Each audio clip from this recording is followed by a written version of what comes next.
मेरा नाम अशोक कुमार है दोस्तों। मैं मुंबई का रहने वाला हूँ। यह मेरी पहली कहानी है। मैं एक बार कानपुर से मुंबई ट्रेन के फर्स्ट एसी में सफ़र कर रहा था और जैसा आपको पता ही होगा कि फर्स्ट एसी में एक केबिन होता है जिसमें 4 बर्थ होती है। तो मैं वाराणसी से ट्रेन में बैठा और मेरे अलावा कोई भी उस ट्रेन के केबिन में नहीं था। कुछ समय बाद ट्रेन चल पड़ी और जब वह अपनी पहली स्टेशन पर कि वहाँ से एक खूबसूरत औरत ट्रेन में बैठ गई। उसकी उम्र 30 साल की होगी, मस्त फिगर और गोरा रंग। उसने सफ़ेद और गुलाबी कलर की गहरे गले की कुर्ती पहनी थी जिसमें उसकी खूबसूरती देखने बन रही थी। वह अंदर आई और अपना सामान रखा और मेरे पास बैठ गई और वह मुझसे पूछने लगी कि आप अकेले हैं, और मैंने जवाब दिया, जी हाँ, मैं अकेला हूँ। और फिर हमारी जनरल बातचीत शुरू हो गई। उसने अपना नाम सोनम बताया। कुछ समय बाद ट्रेन चल पड़ी और हम बैठे बातें कर रहे थे।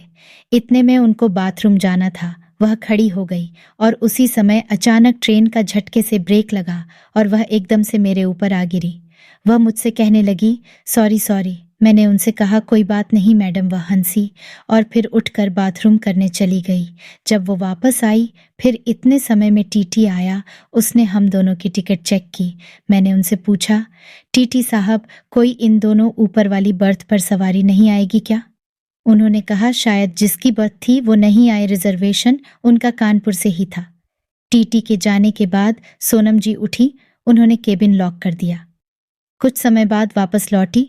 तब वो मेरे पास आकर बैठ गई। हमारी फिर से बातचीत शुरू हो गई, लेकिन इस बार थोड़ी खुलकर बातें होने लगी। फिर मैंने पूछा, सोनम, तुम क्या करती हो?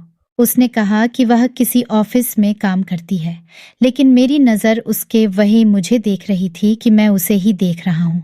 एकदम से उसने पूछा, अच्छे लग रहे हैं क्या? मैंने कहा, क्या मतलब? उसने कहा कि जो तुम मेरे देख रहे हो, मेरे तो एकदम से तोते उड़ गए। मैंने कहा, सॉरी डियर, असल में कुछ सोच रहा था। मेरी नज़र उधर थी पर ध्यान कहीं और था। सोनम हंसने लगी और कहने लगी, इधर भी ध्यान दे दो यार।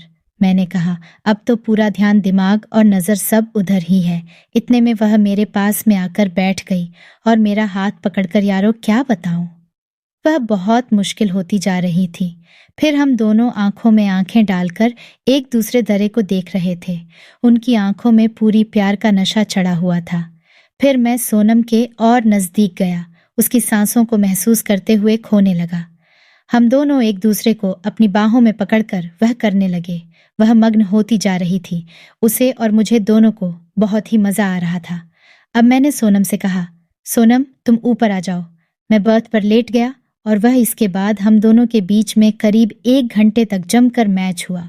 अब उसे बहुत मज़ा आने लगा था। अब मेरा काम होने वाला था।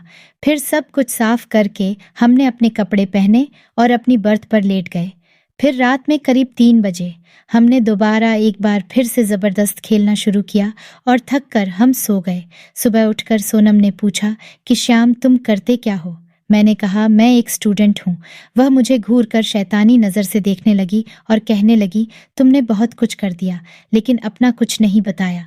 उसने बताया कि उसके पति हमेशा एक ही स्टाइल में और कई महीने में 3 या 4 बार ही वह सब करते हैं। उनसे मुझे बिल्कुल आनंद नहीं आता, पर आज तो तुमने मुझे पूरी तरह से मगन कर दिया है। फिर उसने अपने पर्स से मुझे हज निकाल कर दिए और मेरा सेल नंबर लिया और कहने लगी कि अगर मुंबई या कहीं भी बुलाऊंगा, हाँ मैडम, किसी भी समय। और वह चली गई। अब मैं हर समय उसी को सोचता रहता हूँ। उस दिन के बाद हम लोग कई बार मिले और जब भी मिले हम लोगों ने खूब मैच खेला। तो दोस्तों, आपको ये कहानी कैसी लगी? अपनी राय कमेंट बॉक्स में ज़रूर बताना और ऐसे ही कहानियाँ देखने के लिए मेरे चैनल को सब्सक्राइब कीजिए। धन्यवाद।